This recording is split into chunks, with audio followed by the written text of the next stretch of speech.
हमने जितना भी 4-5 लेक्चर पढ़े हैं, ठीक है, तो उसमें कुछ एनसीईआरटी को हाईलाइट करके पढ़ लेते हैं, है ना, और देखते हैं कि जो पढ़ाया गया है वो चीज़ें एनसीईआरटी में हैं कि नहीं है। तो क्या लिखा है यहाँ से पढ़ते हैं।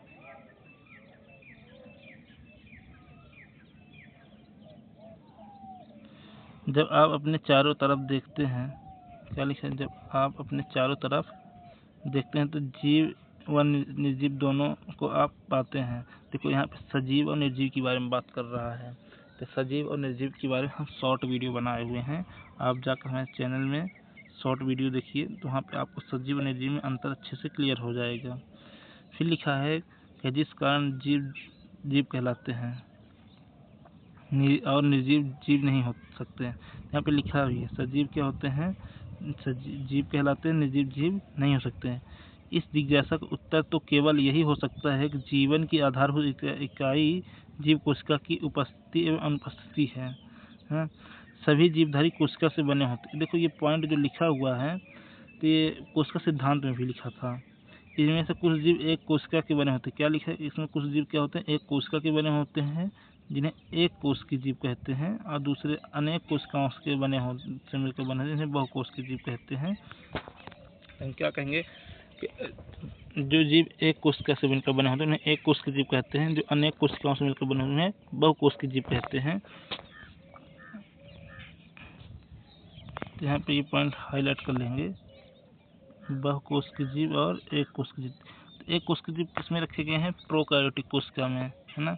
फिर कुछ किसमें रखे गए हैं, प्रोटिस्टा में भी रखे गए हैं, है ना। अब बहुकोश की जीव पादप में है, जैसे जंतु है ना, ये सब कैसे हैं, बहुकोश की जीव हैं।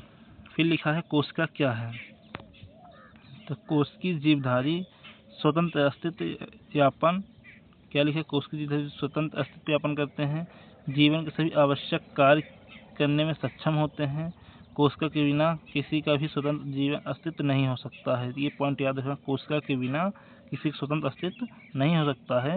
इस कारण से क्या बोला गया है, कोशिका ही मूलभूत से संरचनात्मक और क्रियात्मक इकाई होती है। जो हम पॉइंट लिखे थे, कोशिका जीवन की संरचनात्मक और क्रियात्मक इकाई होती है। फिर देखो क्या लिखा है, एंटोनी वान ल्यूवेनहॉक ने पहली बार कोशिका को देखा और इसका वर्णन किया था।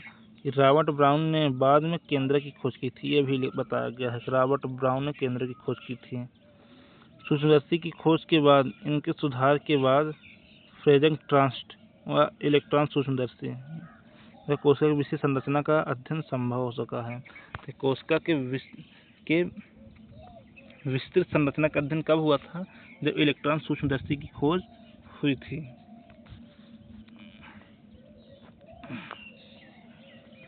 अगली स्लाइड देखते हैं।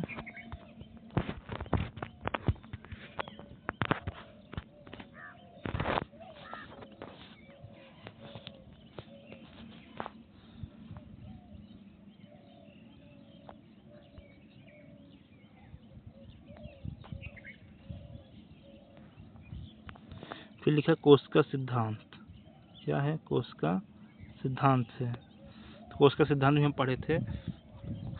देखो जो पढ़ाया गया है तो वो चीज़ें एनसीईआरटी से ही संबंधित पढ़ाया गया है। देखो क्या लिखे, 1838 में जर्मनी के वनस्पति वैज्ञानिक मैथियस स्लाइडर ने बहुत सारे पौधों का अध्ययन किया। अध्ययन के बाद पाया कि पौधे विभिन्न प्रकार की कोशिकाओं से मिलकर बने होते हैं। देखो ये शब्द दिए थे, पौधे कोशिकाओं से मिलकर बने होते हैं। फिर लिखा है पादप कैसे बने होते हैं। फिर लिखा है जो पौधों के ऊतकों का निर्माण करते हैं। ये शब्द देखो, जो बिल्ली के वाला वो बता रहे थे, तो पहले कोशिका बनी, फिर कोशिका से क्या बने थे, ऊतक बने थे। लगभग इसी सन में 1839 में एक ब्रिटिश, यहाँ पे देखो ये पुरानी एनसीईआरटी है तो यहाँ पे ब्रिटिश लिखा है कि न्यू एनसीईआरटी में क्या आ गई है, जर्मन। ठीक है, तो मैथियस स्लाइडर और ये स्वान भी कहाँ के थे, जर्मन की ही थे। प्राणी वैज्ञानिक, वहाँ पे तो क्या थे, बॉटनिस्ट, ये क्या है, जूलॉजिस्ट हैं। थियोडोर स्वान ने विभिन्न जंतुओं के अध्ययन के बाद पाया कि कोशिकाओं के बाहर एक पतली परत मिलती है जिन्हें आजकल जीवद्रव्य झिल्ली कहते हैं। ये पॉइंट भी बताया गया था कि पादप कोशिका में कोशिका भित्ति पाई जाती है, दंत कोशिका में नहीं पाई जाती है। तो दंत कोशिका में क्या थी? कोशिका झिल्ली पाई जाती है, जिसे हम क्या बोल सकते हैं? जीव द्रव्य झिल्ली कहते हैं। इस वैज्ञानिक ने पादप ऊतकों के अध्ययन के बाद पाया कि पादप कोशिका में कोशिका भित्ति मिलती है, जो इसकी विशेषता है। उपरोक्त आधार पर स्वान ने अपनी परिकल्पना रखते हुए बताया कि प्राणियों और वनस्पतियों का शरीर कोशिका और उनके उत्पाद से बना होता है। कोशिका सिद्धांत का पहला पॉइंट था, बताए थे कि सभी जीवधारी कोशिकाओं से बने होते हैं या तो उनके उत्पाद से बने होते हैं, लेकिन उन्होंने बताया था कोशिकाएं कैसे बनी थी ना, तो इसलिए हम क्या बोलते कि अधूरा था। तो लिखा है स्लाइडेन व स्वान संयुक्त रूप से कोशिका सिद्धांत को प्रतिपादित किया, यद्यपि इनका सिद्धांत यह बताने में असफल रहा कि नई कोशिकाओं का निर्माण कैसे होता है। पहली बार रुडोल्फ विर्चो ने 1855 में स्पष्ट किया कि कोशिका विभाजित होती हैं और नई कोशिकाओं का निर्माण पूर्व में स्थित कोशिकाओं के विभाजन से होता है। ये पॉइंट भी बताया गया था कि जो पुरानी नई कोशिकाओं का निर्माण कैसे होता है? पुरानी कोशिकाओं के विभाजन से होता है। फिर लिखा है, देखो एक शब्द बोले तो दिए थे, एक शब्द दिए थे, तो ये शब्द क्या था? ओमनीज सेलुल ई सेलुला। ये शब्द किसने दिया था? रुडोल्फ विर्चो ने। फिर लिखा है इन्होंने स्लाइडेन व स्वान की कल्पना को रूपांतरित कर नई कोशिका सिद्धांत प्रतिपादित किया था, जिसे हम क्या बोलते हैं? Cell lineage theory. फिर लिखा है वर्तमान समय परिप्रेक्ष्य में कोशिका सिद्धांत निम्न था। तो क्या बताए थे ये? सभी जीव कोशिका व उसके उत्पाद से बने होते हैं। फिर लिखा है नई कोशिकाएं पूर्व में स्थित कोशिकाओं से निर्मित होती हैं। तो ये जितना भी पॉइंट एनसीईआरटी में था, ये सब क्या है? लेक्चर में कवर कराया गया है। ठीक है, पेन और कागज़ की भले ही क्लास थी, लेकिन जो आपको एक डिजिटल बोर्ड या व्हाइट बोर्ड में मिल सकता था, वो चीज़ें आपको पेन और कागज़ वाली क्लास में मिला है। ठीक है, तो मैं आशा करता हूँ कि ये पॉइंट आपको क्लियर हो गए होंगे। पहले ही बोले थे कि एक भी पॉइंट नहीं छूटेगा।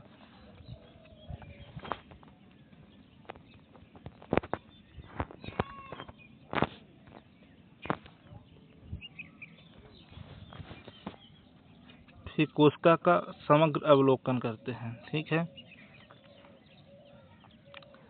तो क्या है कि आरंभ में आप प्याज के छिलके और मनुष्य के गाल की कोशिकाओं को सूक्ष्मदर्शी से देख चुके हैं। एनसीईआरटी हर एक पॉइंट को अच्छे से समझना, क्योंकि इससे संबंधित कुछ क्वेश्चन ही कराए हैं, इसी स्लाइड में कराएंगे।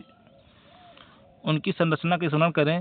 प्याज की कोशिका जो एक प्रारूपी पादप कोशिका है, जिसकी बाहरी सतह पर एक स्पष्ट कोशिका भित्ति और इसके ठीक नीचे कोशिका झिल्ली होती। इस पॉइंट को याद रखना। मनुष्य की गाल की कोशिका के संगठन के बाहर की तरफ केवल एक झिल्ली संरचना निकलती दिखाई पड़ती है। प्रत्येक कोशिका के भीतर एक सघन झिल्ली संरचना मिलती है, जिसे केंद्रक कहते हैं। क्या लिखा है? प्रत्येक कोशिका के भीतर, इसे हम अलग से हाईलाइट कर देते हैं, भीतर एक सघन झिल्ली युक्त संरचना मिलती है, जिसे क्या कहते हैं? केंद्रक कहते हैं। तो हम पहले भी बताए हैं कि केंद्रक जो होता है तो झिल्ली युक्त होता है। ये यूकेरियोटिक कोशिका वाला केंद्रक बन गया। फिर लिखा इस केंद्रक में क्रोमोसोम होता है, यानी गुणसूत्र, तो ये भी याद रखना। और केंद्रक में क्या होता है? डीएनए यानी आनुवंशिक पदार्थ भी होता है।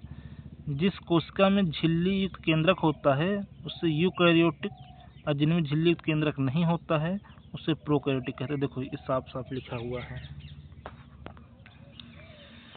दोनों यूकेरियोटिक और प्रोकैरियोटिक कोशिकाओं में इसके आयतन को घेरे हुए एक अर्धतरल अवव्यूहन मिलता है, जिसे कोशिका द्रव्य कहते हैं।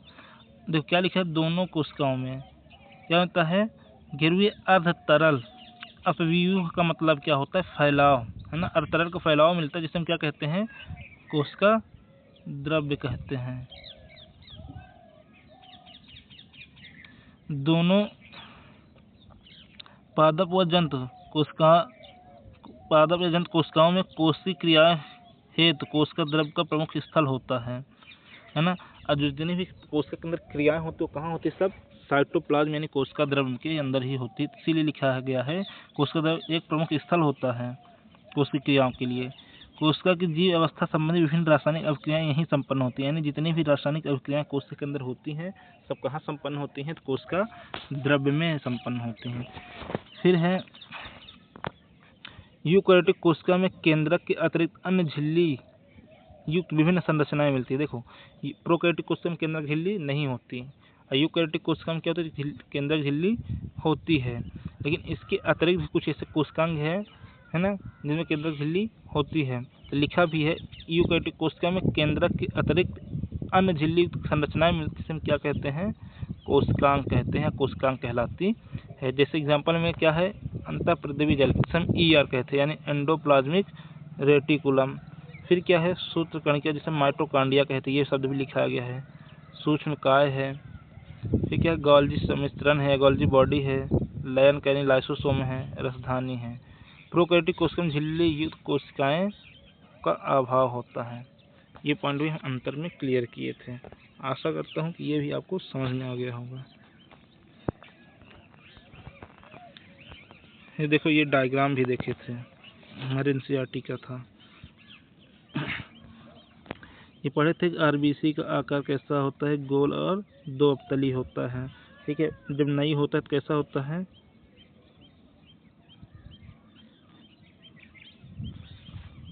नई RBC है ऐसा है गोल, जैसे जैसे ये क्या हो जाएगी? पुरानी यानी परिपक्व हो जाएगी।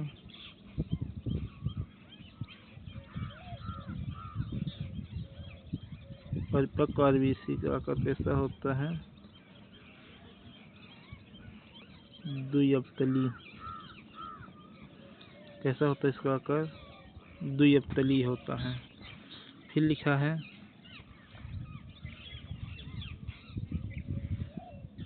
ये देखो ये जो दिख रहा है ये कैसे हैं? WBC हैं।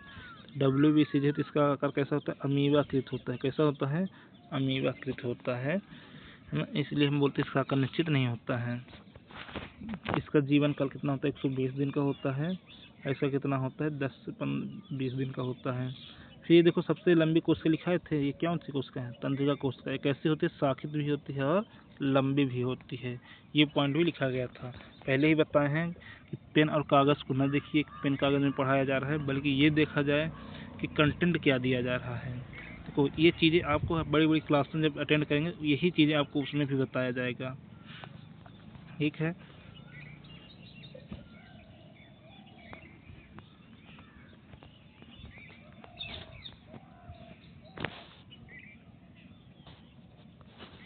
फिर देखो क्या लिखा है? यूकैरियोट्स व प्रोकैरियोट्स दोनों कोशिकाओं में झिल्ली रहित अंगक राइबोसोम मिलते, अभी पढ़ाए हैं कि यूकैरियोटिक और प्रोकैरियोटिक कोशिकाओं में है ना झिल्ली रहित अंगक क्या है? राइबोसोम है। कोशिका के भीतर राइबोसोम केवल कोशिका द्रव्य में नहीं बल्कि 2 अंगकों, अभी बताए थे ना, कोशिका के भीतर राइबोसोम केवल कोशिका द्रव्य में ही नहीं बल्कि 2 अंगकों में, हरित लवक जो पौधों में पाया जाता है, सूत्रकणिका यानी माइटोकॉन्ड्रिया व खुरदरी अंतःप्रद्रवी जालिका में मिलता है। इन तीनों पॉइंट जो शब्द लिखाए गए हैं हरित लवक और सूत्रकणिका, इसमें कितने प्रकार के पाए जाते हैं? 70 प्रकार का। इसमें कितने प्रकार का पाया जाता है? 80 प्रकार का। देखो हर एक पॉइंट मिल रहा है ना। फिर लिखा है जंतु कोशिकाओं में झिल्ली रहित तारक का केंद्रक जैसे अन्य अंगक भी मिलते हैं।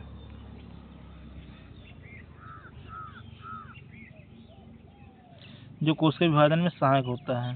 तो यानी जंतु कोशिका में कोशिका विभाजन में सहायता कौन करता है? तारक काय। ये शब्द याद रखना, तारक काय।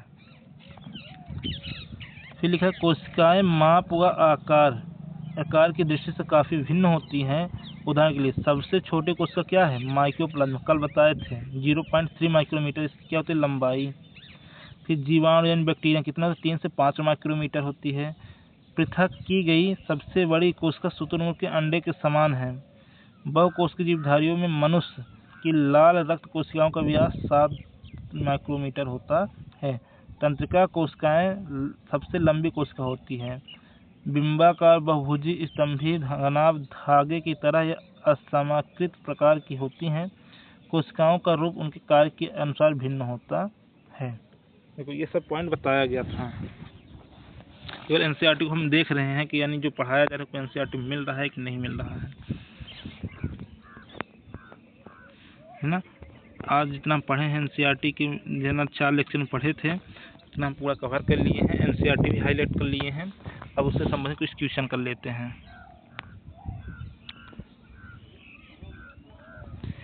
है ना। सब लोग अपना अपना कमेंट में आंसर भी बताएंगे जो बाद में वीडियो देख रहे हैं, है ना। क्या लिखा है, पौधे की कोशिका की कौन सी संरचना निर्जीव है। और अभी देखो पढ़ाए थे। तब यहाँ पर नाभिक है, यानी जिसे हम केंद्रक कहते हैं, जिसे क्या कहते हैं, केंद्रक कहते हैं। फिर कोशिका भित्ति है, फिर साइटोप्लाज्म है और माइटोकॉन्ड्रिया है ना। तो यहाँ पर कुछ बताएंगे, फिर इसके बाद आप लोग कुछ क्वेश्चन का आंसर आप खुद बताएंगे कमेंट बॉक्स में। देखो हम ये पढ़े थे रॉबर्ट हुक ने कोशिका भित्ति कोशिका की खोज की थी, जो कैसी थी, मृत थी। तो कहाँ से लिए थे ये भाग चीज़ें। पादप की कोशिका भित्ति, देखो जो मृत कोशिका की खोज किसने किया था, रॉबर्ट हुक ने किया था। तो कौन सा निर्जीव है, कोशिका भित्ति क्या होती है, निर्जीव होती है। फिर लिखा है पादप कोशिका को जंतु कोशिका से अलग करने वाला मुख्य घटक क्या है। पादप कोशिका जंतु, देखो पादप कोशिका में माइटोकॉन्ड्रिया पाया जाता है, जंतु कोशिका में माइटोकॉन्ड्रिया पाया जाता है। पादप कोशिका में कोशिका झिल्ली भी होती है और जंतु कोशिका में कोशिका झिल्ली भी होती है। पादप कोशिका में केंद्रक होता है, जंतु कोशिका में केंद्रक होता है। लेकिन पादप कोशिका में कोशिका भित्ति होती है और जंतु कोशिका में कोशिका भित्ति नहीं होती। यही संरचना क्या कर रही है, पादप कोशिका को जंतु कोशिका से अलग कर रही है। देखो ये पॉइंट आ गया, अभी एनसीईआरटी हाईलाइट कराए थे। मानव गाल की कोशिकाओं में और प्याज के छिलके की कोशिकाओं के बीच प्रमुख अंतर क्या है। देखो प्याज के छिलके की कोशिकाओं में कोशिका भित्ति की उपस्थिति, ये प्याज के छिलके की कोशिकाओं में माइटोकॉन्ड्रिया की उपस्थिति, गाल की कोशिकाओं में एंडोप्लाज्मिक रेटिकुलम की अनुपस्थिति, गाल की कोशिकाओं में प्लाज्मा झिल्ली की अनुपस्थिति। अब देखो ये तीनों पॉइंट में हमको 2 पॉइंट पढ़ने को मिला था। एक पॉइंट ये था और दूसरा पॉइंट ये था। एनसीईआरटी जब हाईलाइट की थी, अभी इनके बारे में कोई बात ही नहीं आई, है ना। चलिए यहाँ पे पहले दोनों गलत हो गए। फिर क्या लिखा, गाल की कोशिका में प्लाज्मा झिल्ली की अनुपस्थिति। अब गाल क्या है, जंतु कोशिका है, जंतुओं के, है ना। तो इनमें क्या था, प्लाज्मा झिल्ली उपस्थित थी। यहाँ पे क्या लिखा है, अनुपस्थित, इसलिए ये भी क्या हो गया, गलत हो गया। बच्चा क्या, प्याज के छिलके की कोशिकाओं में कोशिका भित्ति की उपस्थिति, ये एकदम करेक्ट है। ये पॉइंट क्या है, सही है। देखो हर लेवल क्वेश्चन है।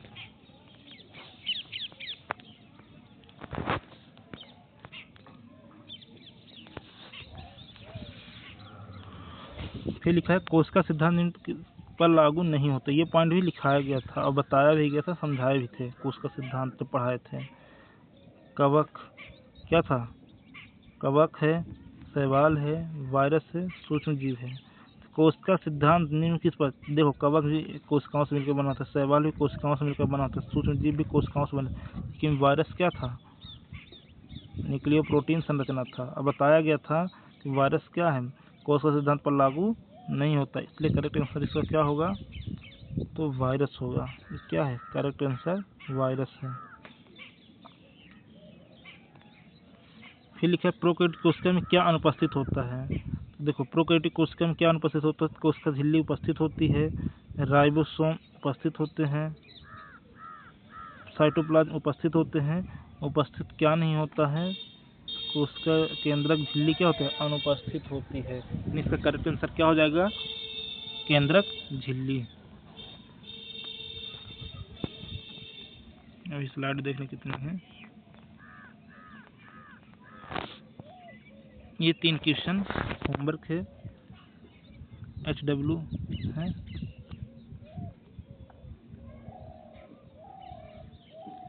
ये HW है, ये भी HW है।